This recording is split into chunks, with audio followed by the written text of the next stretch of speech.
Okay, so we've been looking at three different ways to deal with an explicit function of one single random variable. One is the derived distribution approach that can be used once you know the full probability density function of the input and the function is invertible, differentiable, and monotonous. If you only know the mean and the variance and the function is differentiable, you can use the Taylor approximation, where we saw that actually the second order approximation of the mean and the first order approximation of the variance can actually be quite effective in some cases. And we can also, of course, if something is analytically, if any of those conditions is not met, and we know the probability density function or the probability cumulative probability distribution of the input, we can just use Monte Carlo simulation very easily to get the output probability distribution. Now, this is an example. Sometimes you have a function of multiple random variables. For instance, you can think of, wait a minute. For instance, infiltration capacity at a certain location can be dependent on the hydraulic conductivity at that same location, which is a function of one random variable, but it can also be that you have multiple layers and then the infiltration rate, for instance, or infiltration capacity depends on the hydraulic conductivity of multiple layers below each other, right? So in this case, you have a function of multiple random variables. And if this is a linear function, then it's actually quite easy. So if y is a intercept plus some linear combination of the input variables, then this is just the equation of the mean that can easily be obtained by taking the expected value of this guy, and the variance is, you can easily derive, this is also derived in the syllabus or lecture notes, that the variance of y is equal to a double sum of all the cross products between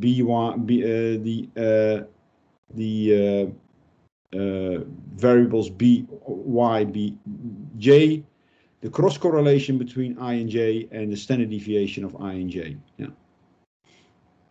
Of course, if all the z are also independent, that this can actually be relaxed because all the cross terms are, when I is not equal to j, fall out, and we get a weighted sum of b squared, bi squared times the sigma I squared, right? It's a more simple equation. So, but that's only if the Z1 and 2Zm are statistically independent. Of course, generally G would be nonlinear, so this very simple linear transformation cannot be used. So what we will do, what will we do if it's nonlinear? Well, you can also extend the Taylor approximation to explicit function of multiple random variables. Again, G has to be differentiable with respect to any of the input variables, Z1, Z2, etc. The moments of each of the input variables have to be known. So you need to know the mean and the variance of each input variable, and also the cross correlation between any of the input variables. Yeah? And the variances of all of the input variables should not be too large, because if the variance is too large, then the lower order Taylor approximations will not work. Now, so I'm going to show you the equations for the first and second order mean and the first order variance Taylor approximation for two random variables. So the first order mean is just plugging in the mean of one and plugging in the mean of the other. Yeah. The second order mean, you can see you get three additional terms that correct for the randomness in Z1 and Z2. A term with a second order derivative and sigma 1. We already recognize this one. The same for Z2, and we get a cross term, which is a derivative of G first with respect to Z1 and then with respect to Z2, evaluated again at mu1 and mu2, and then we get these cross terms in. The same for the first order variance. So this is the one that we already recognize for one random variable, but then we get an additional for Z2, and we get this cross term. Yeah. Now let's apply that to our where equation or rating curve, where now instead of h, which is now lowercase, a and b are random. And suppose that we can measure h extremely accurate, but a and b have been, although they have been calibrated in some laboratory setting, but of course in the field a and b are going to be a little bit different from that. So what are a and b are? We know the mean and the variance of a, and we know the mean and the variance of b. Yeah, and we also know the cross correlation between the errors in both a and b. Then again, the first order approximation is simple, plugging in the mean values. The second order approximation of the mean is already quite cumbersome, and also the variance at first order is also quite involved. So you can see that it easily becomes complicated. So if you go to a second order approximation of the variance, that's going to be even more involved. So you can see that even if you go beyond two variables, suppose that both Q, A, H, and B are random, so we have three random variables, then actually it's better to use multi-color simulation. So how does that work? So the goal now is the probability density function or its moments of the output, and the requirements are that we know the multivariate probability density function of all the ZE jointly, right?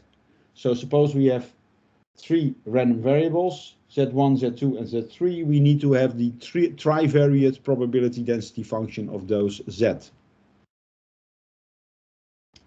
So in general, there are, what is generally done is the following. We usually have to assume, if we do Monte Carlo simulation, that all the Zi are Gaussian, so that we only need a multivariate Gaussian distribution function. Otherwise, the number of parameters is just too big. So even if we have three variables, we already need three means, three variances, and 3 times 2 divided by 3 is 3 cross correlations. Yeah, so we already need 9 parameters for 3 variables. Yeah, and for 4 variables we need 8 plus 4 times 3 divided by 2 is 6. So we need 14 parameters and so on. So it generally the number of parameters you need to characterize the complete multivariate probability distribution is quite cumbersome. And that is only if it's Gaussian. So what often happens is that there are assumptions made about, for instance, that the cross correlation between the parameters are 0, for instance, but it doesn't have to be, by the way. You can assume, but you need to know them. What's also often done is to, because a lot of those parameters are not necessarily Gaussian distributed, is first do a transformation to Gaussian, yeah. Then use a algorithm to simulate sets of correlated multi-Gaussian distributed random variables. Then transform those back and then put them into the function. So suppose that Z1 to Zn, or suppose that we have n different inputs. Yeah. What we do is we simulate. We use a technique, and one is the so-called Koleski or LU decomposition method. If you want to read about it, how that is done, I refer you to the syllabus. But there you can actually simulate sets of correlated random variables, Gaussian random variables. Yeah. So this is the one realization. This is the second realization, and in this case we have m realizations. Yeah. So if we average all the z, we get the mean. We can also calculate if this is done rightly and m is very large, then if we average all the z of these sets, we get the mean of z. If we calculate the variance across all these z, we get the variance of z. But we can also calculate the cross covariance. So basically from all these sets. So this means that we have to evaluate that function m times, if m is very large, maybe 1,000 or something. And we also get 1,000 outputs. And from that we can again calculate the cumulative probability distribution of the output, y. Yeah. So we have a single output that depends on multiple outputs, and we use the simulation of correlated sets of Gaussian variables coming from a multivariate Gaussian distribution. Of course, again, like I said, suppose that Z1 and Z2 are not Gaussian. Typically, you first transform them to a Gaussian, simulate simulate these Gaussian realizations, and then before putting them into the function, you transform them back to the original distribution. Now, this can also be done from our where example. If you want to play around with this example, you not only have the mean and the variance of the mean and the variance of the mean and the standard deviation of the water height, but you also have random variables of A and B. So you get random sets of these two. Let's look at that. For instance, if we go to our R example,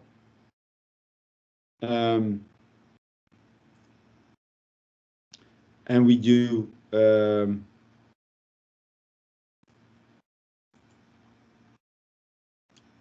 then Q2, Q stoch 2, we can also mess around with not only with the standard deviation of the mean, but we can also, let's get this complete, otherwise we can mess around with this, but we can also mess around with the standard deviation of A and even with B, so we get a much different set of curves. And you can see that the uncertainty in Q now takes account of the uncertainty in the observed water height, but also the fact that we do not know exactly those two parameters. Yeah.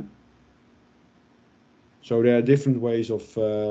So this is, if you want to play around with this, that would be possible. Now we've looked at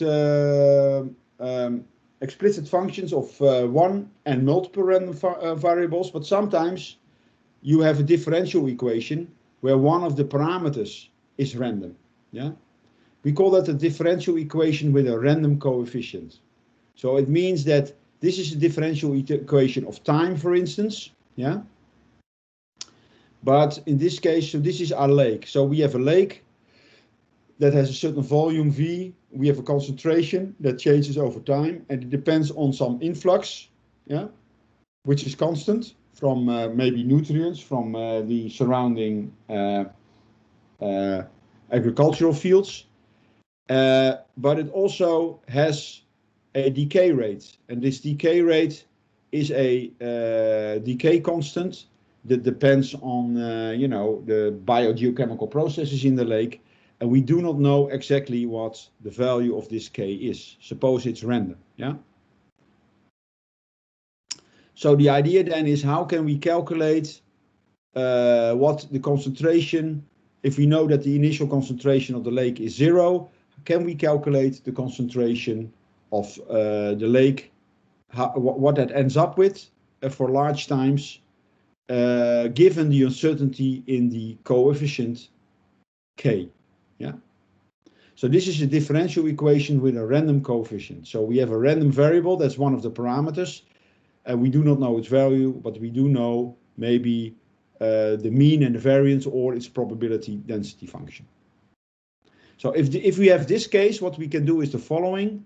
Because this is a constant, but even though it's an unknown constant, we can first solve this guy, assuming that it's deterministic, so that we know it, yeah. And then once we have the solution, which is we obtain an explicit function of c as a function of t, where we have random k in it, and we can then use any Monte Carlo simulation or a Taylor approximation to get the value of c as a function of t of time, given the randomness in k. Yeah. So because k is not changing over time, we can first solve it deterministically and then analyze the effect of the fact that we do not know k exactly, but that it's random. Okay. So that's what we do here. You have to believe me, but if we assume that the initial concentration of T is zero, then this is the, if you have done lava, the linear differential equations in the earth sciences, you know how to solve this guy here. Yeah, you know how to solve this one. And once you can see that the concentration starts at zero, at time is zero, and when time goes to infinity, the concentration becomes equal to the influx divided by the volume and the decay constant. So the larger the decay constant, the smaller the concentration going to be. Yeah. Now we can use this, and then what we now have is an explicit function, nonlinear function, where with a random with a single input, yeah, with a single random variable. So it's an explicit function of a single random variable. So now we can also calculate, if we know the mean and the variance of k, yeah, we can either use Monte Carlo simulation, assuming that k is maybe Gaussian or log Gaussian or any other distribution, or we can only calculate the mean and the variance of k using a Taylor approximation. And if we use a first order Taylor approximation and of the variance, this is what we get. It's quite involved because it's not easy to take the derivative of this guy because k is here and k is there. So we have to work with partial derivatives. But if we do that, we can get this expression for the variance. If we know the variance of k, we can actually also calculate the variance of c. And if we use this, and you see that it changes over time, yeah? So in the beginning, if t is zero, this variance is going to be zero, yeah? But because then this one is 1, and we get 1 plus something that is equal to 0 minus 1, so it's 0, and then it goes in infinity, it goes to a finite value. And we can plot using the first order approximation of the mean and the first order approximation of the variance. If we know some of the input parameters, in this case, the input standardized by the volume of the lake is 1,000 milligram per cubic meter per year. The mean of K is 0.5 year to the power of minus 1. This is the decay constant, so it has a unit of time to the power of minus 1. And this variance is 0.01.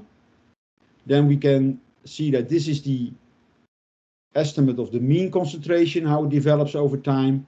But given that we do not know K exactly, we can get this is a 95% confidence interval. Yeah. So that's an interesting way of doing this. Yeah. So using a Taylor approximation.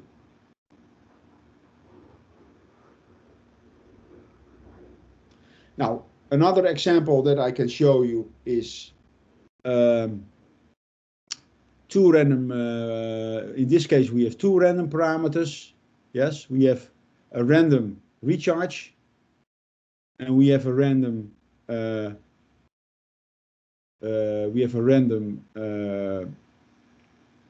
transmissivity, KD, yeah, and we can solve this groundwater. We have, in this case, we have left we have,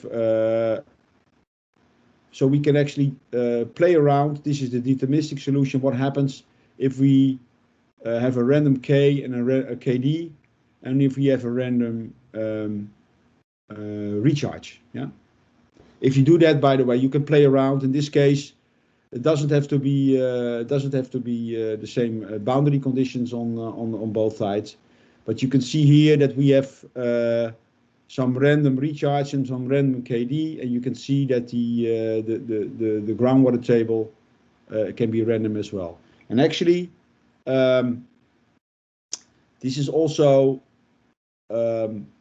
yeah. So again, this is a differential equation, but we have two coefficients which are not changing in time. So it's a differential equation with random coefficients. And we use Monte Carlo simulation to get these. And in this case, we assume that recharge and transmissivity are independent random variables, which is not a bad assumption. There's no reason to assume that transmissivity and recharge are related.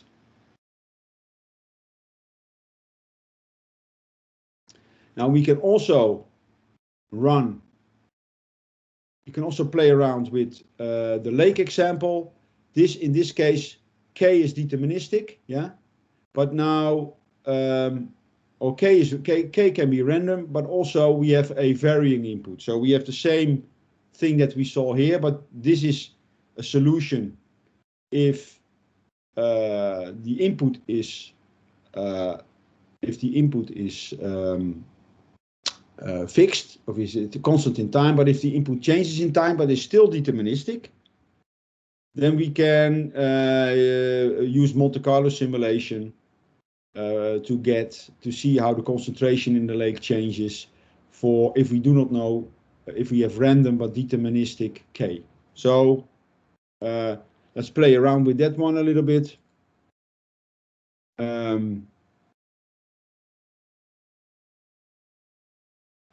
Let's see. So we have the deterministic. So we solve a differential equation. Let's go that, run this one.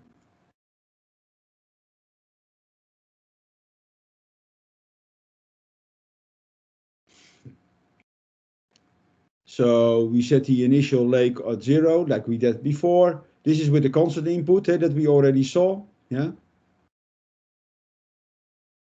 But now, like so. This is a little bit like the analytical solution that we had, but we see that the output is actually, even though, we see that if you only calculate the mean and the variance with a Taylor approximation, you're missing the fact that actually the 95% confidence interval is not symmetric, yeah, because you assume basically the only you assume that it's Gaussian by taking plus or minus 2 times the standard deviation, which it in fact is not, as you can see. Now we can also play around with different inputs. The inputs can be, you know, changing over time, like you expect, for instance, due to seasonality or something like this, or more realistic input that looks like this. The thing is, this is not really realistic in the sense that you assume K to be constant in time, but still random. So in terms of, I don't find that really realistic. So what you often have is that in this case, not only Q changes with time, the input, but also that the parameter changes over time, and you do not know what this exact value is, so it's random. Yeah. So to have a more realistic way of treating this decay rate, often what we have is that we have this differential equation. So this can be changing over time or can be constant, and we see that K is a function of time and stochastic. So K now becomes a random function. Yeah? So if we have a differential equation when one of the parameters or the inputs is a random function of time, what we end up with is what is called a stochastic differential equation. The same in space. We have a space-time random function hat as a function of space and time, yeah, and we see that transmissivity is a random function of space. In this case, we also get a stochastic differential equation, yeah. So if this would be independent of space and time, well, it's independent of time, but also independent of space, it would be a single random variable. You would have a random differential equation with a random coefficient, but in this case, you have two random functions here, one for the storage coefficient and one for the transmissivity. The same here, yeah, and that's different. You cannot first assume it to be deterministic and then see what happens if it becomes random. The solution has to include the randomness itself directly from the get-go, yeah. And the way it's being solved really depends on what the nature is of these random functions. So what happens then for the stochastic differential equation, that we usually know the mean, and for instance in this case the mean, and what we need is the mean and the variance and maybe also the temporal covariance. So the statistical parameters of the random function C becomes the output becomes itself a random function because one of the parameters is a random function. This becomes a random function of time. And this random function, we also want to have the covariance maybe in time. And for this, we want to have the mean of the head, the variance of the head, but also the covariance between any of those points. Given that we know the statistical properties, the mean and the covariance of the transmissivity and the storage coefficient, or the mean and the temporal covariance of the decay coefficient.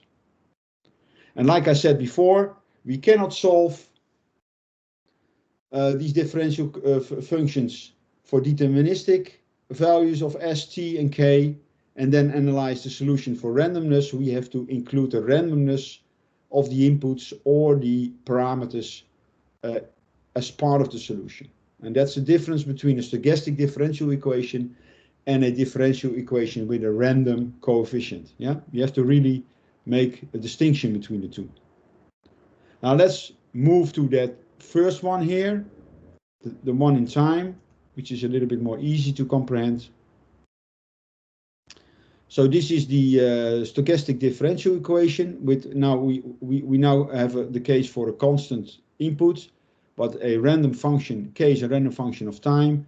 If a general solution of that would be C is equal to C naught, C at the beginning, and in our case it was 0, plus the influx, because Q, the influx and the concentration of the influx are constant.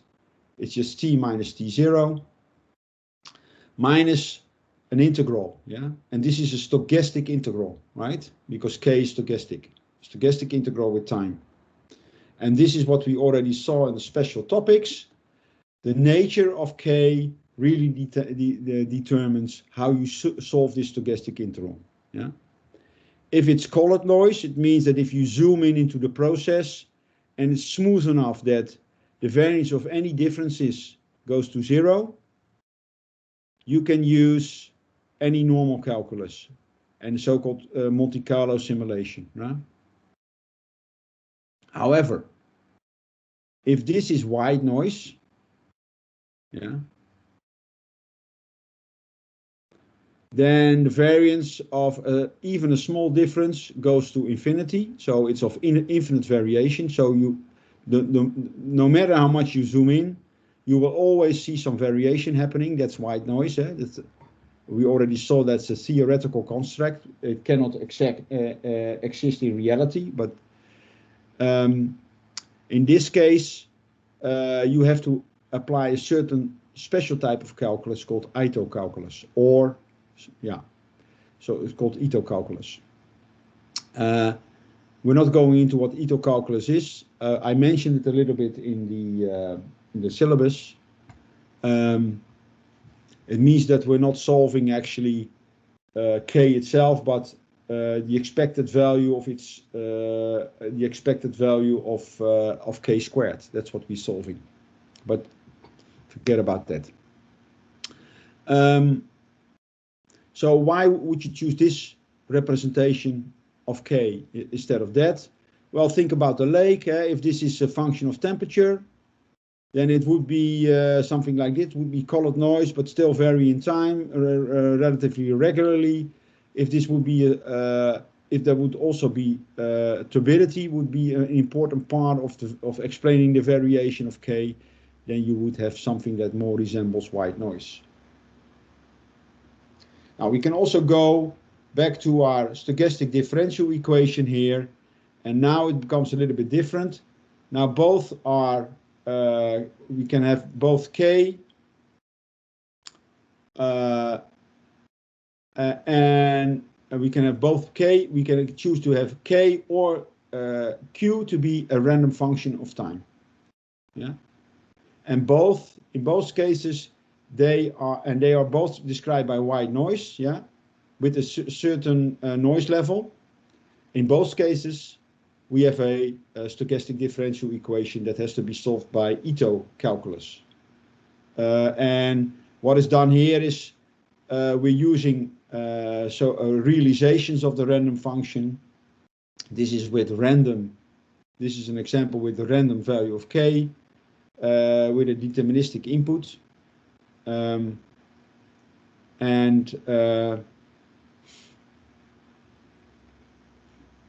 You can see that these are individual realizations that are obtained by so-called stochastic integration by this one. So you're integrating realizations of c as a function of time using special stochastic integration type of work. And it's actually a Monte Carlo type approach, but instead, by solving this, you use a stochastic integration. Yeah. So we're simulating a trace of k, for instance, if it's random, and we use that as random input and then solve c using Euler integration or using Ito calculus. You can play around with that. Let's do that. Go back to our R. That's the stochastic, that's this one. Run it. Again, let's take the initial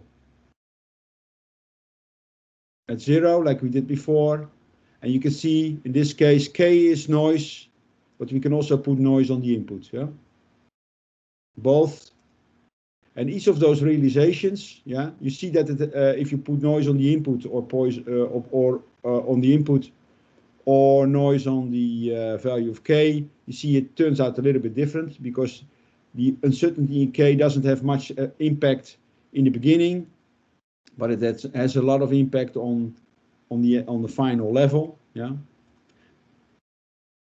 and you can also choose different input types, right? So it can be even in this case. Yeah. So this is a real stochastic differential equation where we use stochastic integration to simulate realizations of the random function, from which we can also get the mean, which is the dark blue line, which is the ensemble mean of all those realizations. Okay, and so in this case we have applied Ito calculus to do this, stochastic integration, special stochastic integration. Let's move now to other solution methods when we have colored noise. So the noise is not white, but it is spatially correlated in time or in space. There are different ways of solving that. For instance, there are so-called semi-analytical derivations of the moments. There is one example, for instance, of where we have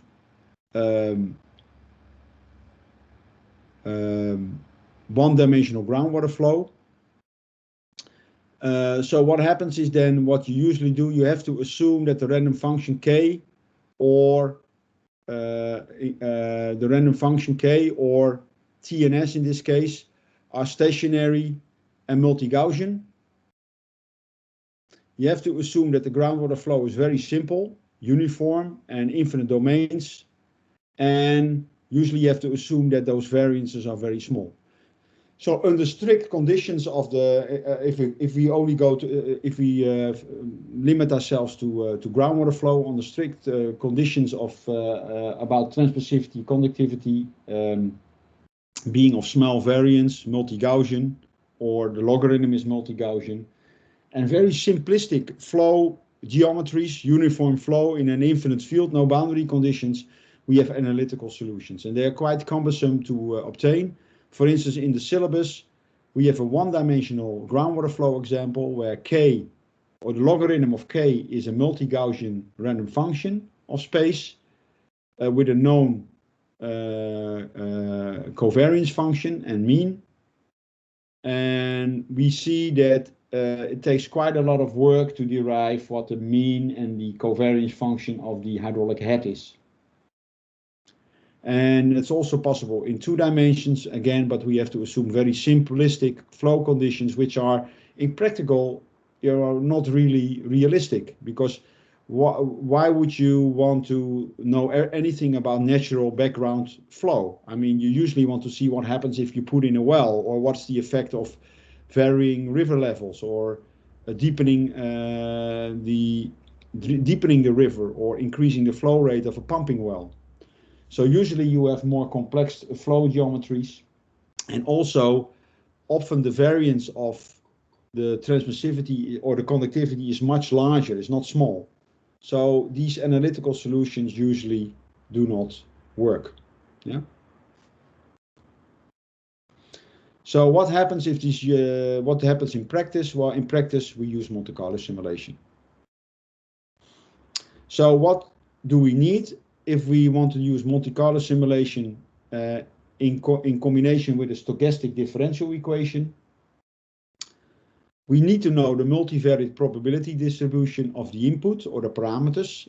And since we're dealing with random functions, we usually have to assume some additional thing about this random function, for instance, that it's Whitesands stationary and multi-Gaussian, because otherwise we need way too many parameters to characterize its underlying multivariate probability distribution. So usually we assume, for instance, the natural logarithm of hydraulic conductivity to be multi-Gaussian and Whitesands stationary. So we only need to have the mean of the log conductivity and the variance of the log conductivity and the covariance function, which is often exponential or spherical, so we only need one additional parameter. So with 3 parameters we can characterize the full multivariate probability distribution of the underlying random function, right? Apart from that, we don't need any additional, so apart from the stationarity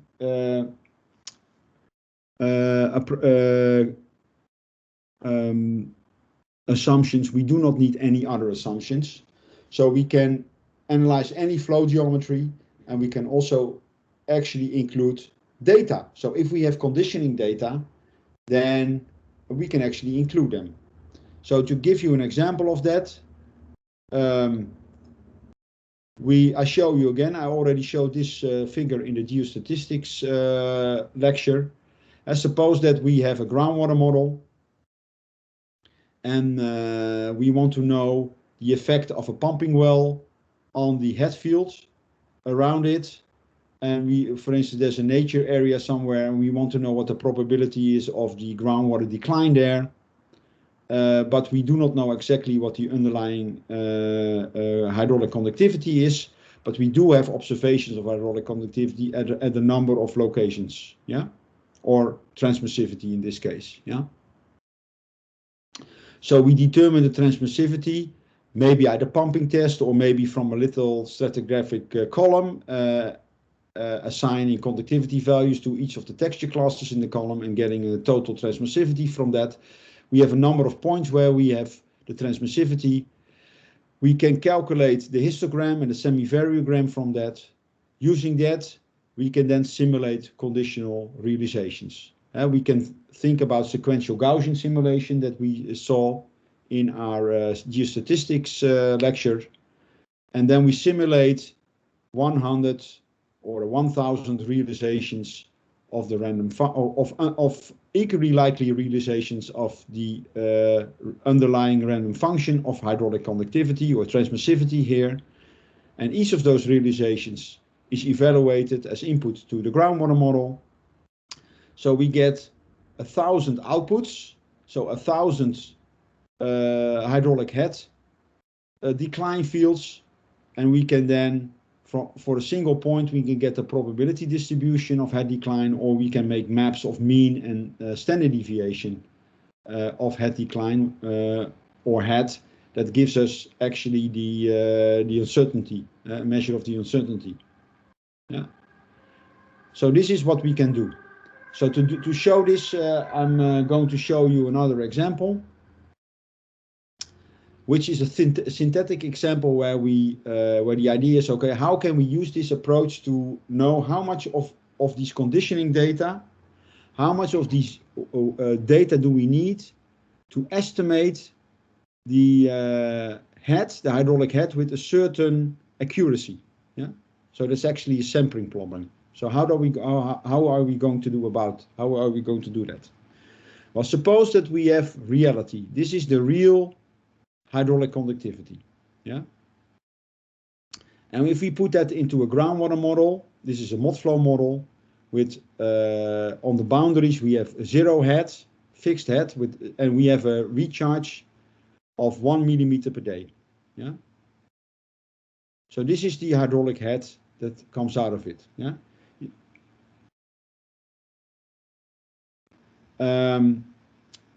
We know the statistical, maybe from previous exercises, we know what from some preliminary sampling, we know what the statistical properties are of this hydraulic conductivity field. So we assume it to be a wide-sense stationary random function.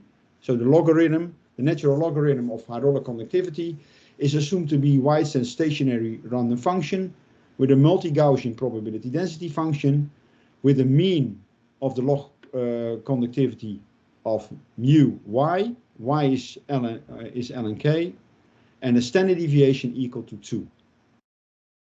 By the way, if you take the exponential of the mean of the log conductivity, you get the geometric mean, which turned out to be an effective conductivity for the whole field. What I also should say is that you can see that the variance here of log conductivity is equal to 2. And those analytical solutions I was talking about, these approximate analytical solutions usually work when the variance of the log conductivity is smaller than 1. So you see that an analytical approximation of the mean and the variance would not work. Okay. Now this is what we have. Now suppose that we would only assume that this to be deterministic, and we would use the effective conductivity in our exercise. This is the deterministic run. Yeah. So instead of taking account of the uncertainty, we assume hydraulic conductivity to be deterministic, and you can see you see a very regular homogeneous head field, which is very much different from the reality. Yeah. Now what I've done here is a little exercise where I sampled first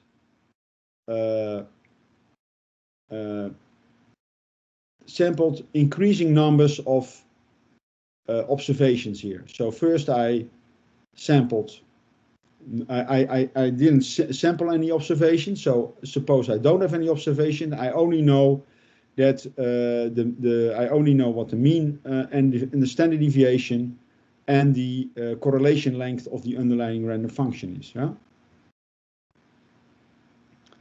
And then I use sequential Gaussian simulation to simulate unconditional realizations. Yeah? And this is one unconditional realization showing you the head field. Then I take 9 3x3 observations from I simulate that I take observations. So I take 3x3 observations from the reality, yeah, and then use conditional sequential Gaussian simulation to get a conditional. This is one conditional realization. I can also do that by 4 by 4, 5 by 5, and 6 by 6. And as I can see, if I have 36 observations, this is one realization of the conditional random function. But actually, this one single realization already looks quite close to what we see in reality. Yeah. But of course, what you typically do with Monte Carlo simulation is not using one realization, but you're using, you know, a lot. So I've used 1,000 here. So I'm increasing the number of conditioning points and see what happens to the mean. So if I take 1,000 realizations, what is the mean head field of those 1,000 realizations? Well, you can see if you don't take any conditioning data, that the mean looks quite close to the deterministic value. Yeah. If you take 9, you don't see much difference, but if you take 36, you see that the expected value of the head, yeah, is already quite close to the real one. Yeah. But also, if we look at the errors, this is the standard deviation for each cell. We calculate over the 1,000 realizations what the standard deviation in the hydraulic head is. The maximum that we see here is 0.4. Yeah. The maximum that we see here is 0.17, and the maximum that we see here is 0.12. So you see that the uncertainty decreases when we start adding observations. So what we can then do is plot the number of conditioning points, 0, you know, 9, so 3 by 3, 4 by 4, 5 by 5, 6 by 6, yeah, and see how the standard deviation of the head, the mean, so that's the average value of this field, how that increases or decreases with the number of conditioning points. Now suppose that you haven't done any sampling survey yet, but you do know in advance that you have a pretty good idea what the variance and the mean and the correlation length of the underlying hydraulic conductivity field is. Maybe because you've already done work in a similar aquifer close by. Yeah. So if you have those statistics, we can actually do this exercise, you know, in the computer and see what the relationship is for, given these a priori statistics of the hydraulic conductivity random function, what the relationship is with the number of wells that we drill to characterize the hydraulic conductivity and the final uncertainty in the head in our groundwater model. Yeah. So suppose that you have to make sure that the standard deviation in the head should be smaller than 10 centimeters. Yeah. Then you already know in advance that you have to take, say, between 10 and 15 observations to make sure that that is the case. So in advance, you already know what your sampling effort needs to be to arrive at a certain maximum degree of uncertainty. Yeah. So that's actually quite powerful that you can do that before you actually do the sampling. Yeah. Okay. And with that, that's the end of this lecture.